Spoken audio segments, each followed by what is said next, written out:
सद्गुरुदेव भगवान की जय। वृंदावन बिहारी लाल की जय। आइए अपने चित्त को वहीं ले चलें जहां आप कथा श्रवण कर रहे हैं। धुंधकारी के लिए विमान आया।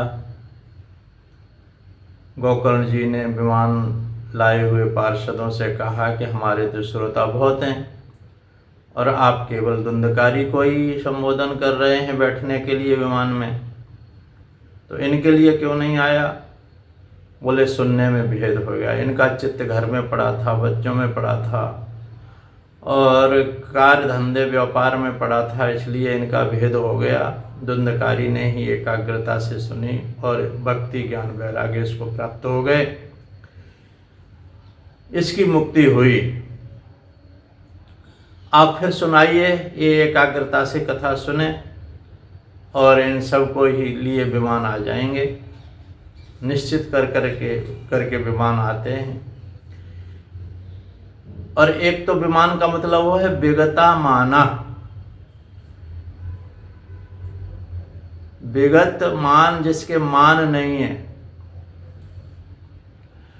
पुत्र कलत्र सुमित्र चरित्र धराधन धाम है बंधन जी को, और बारह बार विषय रस खात अघात न जात सुधा रस फीको। और मानो पमान मानो शान तजो अभिमान, कही सुन कान भजो सिय पीको। और पाए परम पद हाथ से जात गई सो गई अब राख रही को। ये मनुष्य शरीर परम पद पाने का हमें सुलभ साधन प्राप्त हुआ है और हमारी धीरे धीरे आयु भी चली जा रही है, और जो रह गई है उसी को बचा लो भैया, उसी में कुछ कर लो। वो गई सो गई, अब उसकी चिंता मत करो। गई सो गई अब राख रही को। मानो शान तजो अभिमान भजो सिय पीको। और पाए परम पद हाथ से जात गई सो गई अब राख रही को। परम पद प्राप्त हुआ है ये मनुष्य शरीर, परम पद प्राप्त करने का सुलभ साधन। कहा इनके लिए ऐसे ही कथा सुनाओ और दोबारा से सबके लिए विमान आएंगे। दोबारा कथा श्रवण मास में सुनाई गई और सबके लिए विमान आए। गोकर्ण जी को भगवान भी साथ में आए। भगवान ने अपने गले से लगा लिया, अपना रूप गोकर्ण जी को दे दिया और सभी के सभी अपने वैकुंठ धाम के लिए भगवान ले गए। और देवता बाजे बजा रहे थे, फूल वर्षा कर रहे थे। उधर नारद जी कहते हैं महाराज आपने बड़ी कृपा की, ये कथा सुनाई हमें सनकादिकों से। तो सनकादिकों ने कहा अब क्या सुनना चाहते हो? बोले महाराज कैसे करनी चाहिए कथा, कहाँ पर करनी चाहिए, ये विधि भी संसार वालों को सुना दो। तो कहते हैं तीर्थे वापि बने वापि ग्रहे वा श्रवणम मतम। देखो कथा तीर्थों में सुनने से तो बहुत पुण्य लाभ होता है, 100% लाभ होता है तीर्थ में सुनने से। और तीर्थों में नहीं तो कोई एकांतिक जगह हो, वन बाग बगीचा हो, ऐसी जगह पर कथा का आयोजन किया जाए। और वन में भी न मिले और तीर्थों में भी न जा पाए तो अंत में कहते हैं ग्रहे वापी। ग्रहे वा और अपने घर में ही श्रवण मतम, अपने घर में ही कथा को श्रवण करें। कैसे करें? बोले शोधनम मार्जनम भूमिर लेपनम धातु मंडनम। जहां पर अपनी भगवान रूपी कथा को, ये कथा क्या है? भगवान ही इसमें विराजे हुए हैं। तो भगवान, इस पुस्तक को भगवान ही स्वरूप समझ करके और इसको ऐसी जगह पर स्थापित करें, उस शोधनम मार्जनम, उस भूमि का शोधन करें, अच्छी तरह से साफ करें, पवित्र करें, मार्जन करें, साफ। और भूमिर लेपनम, भूमि का लेपन वहां पर करना चाहिए गाय का गोबर से, अच्छी तरह साफ करके चौक आदि पूर करके एक जगह बना लेनी चाहिए और अच्छी तरह से सजाएं, चौक पूरे लाल पीला हरा रंगों से। इस तरह से कथा को वहां पर स्थापित करें और घर के लोगों को और कोई आसपास के लोगों को कहें कि इस समय पे हम कथा कहते हैं, आप भी आओ सुनने के लिए, सभी आएं। और ये कथा कह कौन सकता है? देखो, तो एक तो घर में कोई भी घर वाला, कोई एक बालक हो, उससे कथा सुने। और कोई, जैसे सनक सनंदन सनातन 4 भाई हैं, एक भाई कथा कहता है, 3 सुनते हैं। इसी तरह से एक कोई घर का उसको कथाकार बना ले और कथा रोज सुने, बहुत बढ़िया।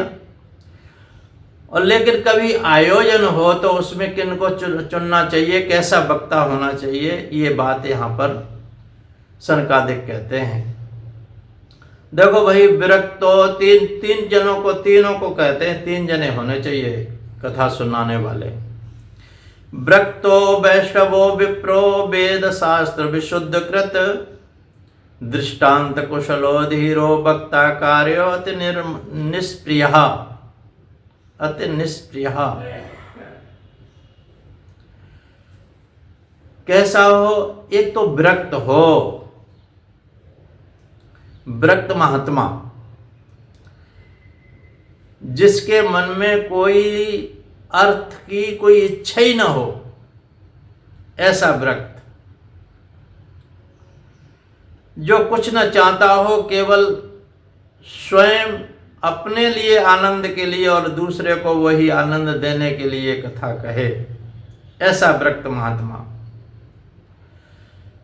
विरक्त महात्मा हो या वैष्णव हो, कोई भक्त हो, जो किसी को भी न माने, केवल भगवान के सिवा और कुछ है ही नहीं संसार में, और हकीकत में है ही नहीं कुछ भी, भगवान ही भगवान है चारों तरफ। इस ऐसा उसको अनुभव हो, एक तो विरक्त हो, एक वैष्णव हो। अगर ये नहीं मिलते हैं कथा सुनने के लिए तो विप्रो, विप्र माने ब्राह्मण हो।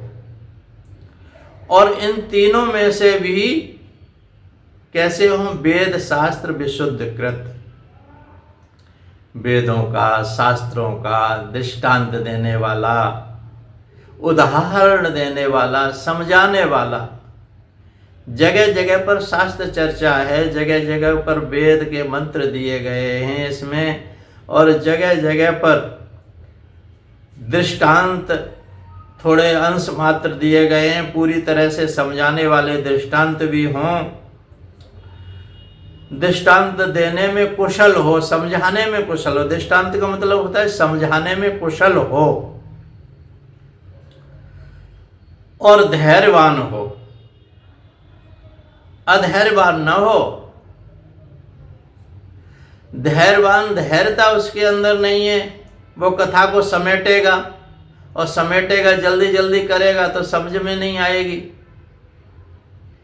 इसलिए धैर्यवान हो, जो भी प्रसंग कहे वो उसको अच्छी तरह से समझा दे, समझ में आए सबकी। वक्ता कार्यो अति निष्प्रिय,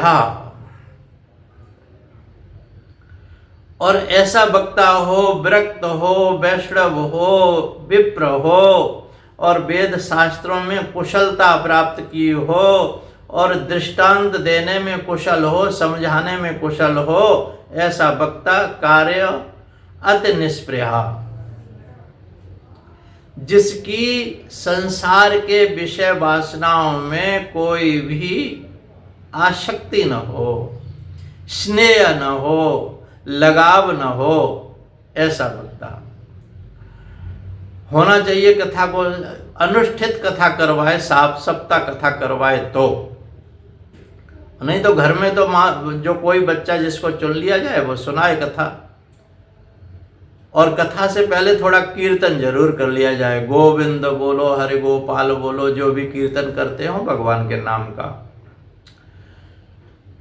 और देखो, अगर अनेक धर्म विभ्रांता, एक बात और समझ लो, अनेक धर्म विभ्रांता स्त्रेणा पाखंडवादिना सुख शास्त्र कथा उच्चारे तेजास्ते यदि पंडिता। अगर अनेक धर्म विभ्रांत हो रहा है उसका मन, केवल विभ्रांत का मतलब है जिसका विभ्रांत नहीं है, भ्रांत नहीं है, जो जिसका मन वो एक भगवान कृष्ण ही ब्रह्म है, भगवान कृष्ण ही भगवान है, भगवान कृष्ण ही शक्ति है, भगवान कृष्ण ही शिव है, सब कुछ भगवान कृष्ण ही है। अनेक धर्म विभ्रांता न हो, अनेक धर्मों का उदाहरण न दे, केवल भगवान के ही उदाहरण दे। अनेक धर्म विभ्रांता स्त्रेणा, जिसकी दृष्टि में दोष दृष्टि न हो। भागवत के कहने के आसन पर बैठ करके, व्यास गद्दी पर बैठ करके उसकी दृष्टि मां, बहन और बेटी की ही हो, बस। मातृवत परदारेषु,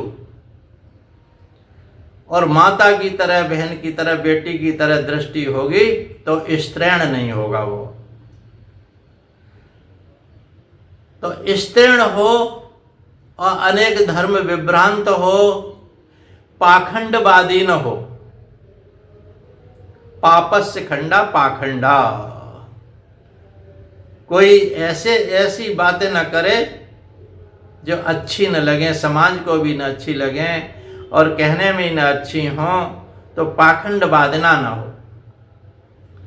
और सुख शास्त्र कथा उच्चारे, ऐसा कोई कथा कहता है तो त्यजास्ते, उसका त्याग कर दे, अगर पंडित भी है तो। ये चीज उसके अंदर न हो, अनेक धर्म विभ्रांत न हो, स्त्रीणा न हो। स्त्रीणा का मतलब है जिसकी दृष्टि में दोष दृष्टि न हो, माँ, बहन और बेटी की तरह ही मातृशक्ति में देखे, पाखंड की बात न करे। और अगर पाखंडवादी है, स्त्रीणा है, अनेक धर्म विभ्रांत है, तो सुख शास्त्र कथा उच्चारे त्यजास्ते, अगर त्यजास्ते यदि पंडिता, यदि पंडित भी है तो उसका त्याग कर देना चाहिए, उससे कथा नहीं सुननी चाहिए। संसार, और हाथ जोड़ करके प्रार्थना करे करवाने वाला, और सुनने वाले सभी हाथ जोड़ करके प्रार्थना करें।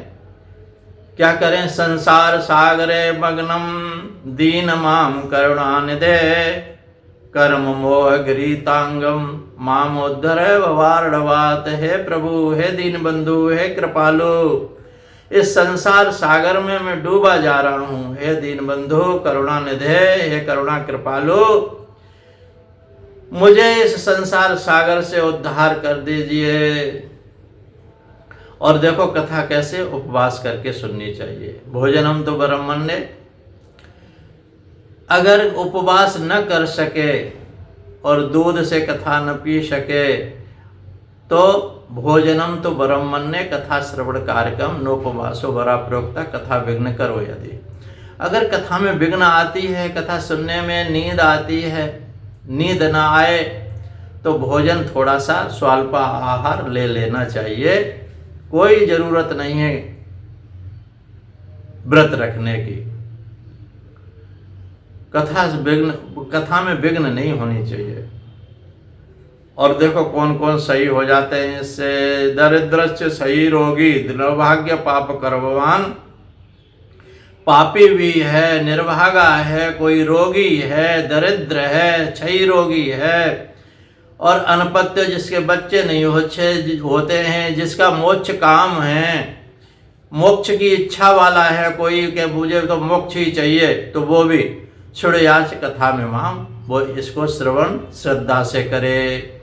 अपुष्पा, जिसके माता के कोई धर्म न होता हो, काक बंध्या हो, यानी एक बार गर्भवती रह करके दोबारा न होती हो, ऐसी माँ बहन भी कथा को श्रवण करें तो उसके रोग दूर हो जाते हैं। बंध्या, और सब जगह किसी ने मना कर दिया हो कि इसके बच्चा पैदा हो ही नहीं सकते, और ऐसी बहन भी, माँ बहन भी अगर कथा को ईमानदारी से सुने तो उसके भी संतान उत्पत्ति हो जाती है। व्रतार्वका, जिसके बच्चे मर जाते हों जन्म लेके, वो भी ऐसे सुने तो वो दोष खत्म हो जाता है। ऋष्यद गर्भा, जिसके गर्भ ठहरता न हो, वो भी माँ बहन अगर ऐसी कथा को नियम से सुने तो ये सब खत्म हो जाते हैं। तथा श्राव्य प्रतनता, प्रतन से सुने पर और श्रद्धा से सुने कथा, 7 दिन वक्ता से पहले कथा में पहुंच जाए, वहाँ पर सेवा करे, और सेवा करके कहीं झाड़ू लगाना हो तो झाड़ू लगा दे और वहाँ पर सेवा करे, तो उसको जो भी रोगी होता है रोग उसके निवृत्त हो जाते हैं। कोई भी किसी का रोग हो कैसा भी, क्योंकि वहां तो भगवान है ना। ये तो सबने कहा कि उन्होंने कहा ना सबने कि प्रभु हमें बस यही वरदान दे दीजिए कि जहां भी कथा हो वहां आप दर्शन जरूर दें। भगवान ने कहा मैं जहां कथा होगी मैं दर्शन जरूर किसी न किसी रूप में जरूर आऊंगा। और वहां पर कोई रोगी पहुंचता है, कोई कष्ट वाला पहुंचता है, कोई संतानहीन पहुंचता है, तो बस उसको भी वो वरदान दे देते हैं भगवान। वहां किसी न किसी रूप में आते जरूर हैं भगवान। तो ये आपने कथा का ये कथा श्रवण का महात्मा आपने सुना। और इस तरह से कथा जो नियम पूर्वक सुनता है वो कैसा भी रोगी क्यों ना हो, क्योंकि देखो भाई एक तो रोग को दूर करने वाला होता है दवाई चिकित्सा, और एक होते हैं भगवान।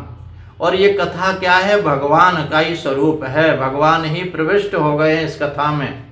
इसलिए और ऋषियों ने आशीर्वाद भी मांगा कि प्रभु बस इतना ही वरदान दे दीजिए कि आप जहाँ भी कथा हो आप किसी न रूप में वहाँ पधारें जरूर। भगवान ने कहा जहाँ कथा होगी मैं आऊँगा और सब पर दृष्टि डाल करके चला जाऊँगा, नियम पूर्वक जो कथा सुनते हैं। तो इतना ही कह करके वाणी को विराम। बोलिए सच्चिदानंद भगवान की जय।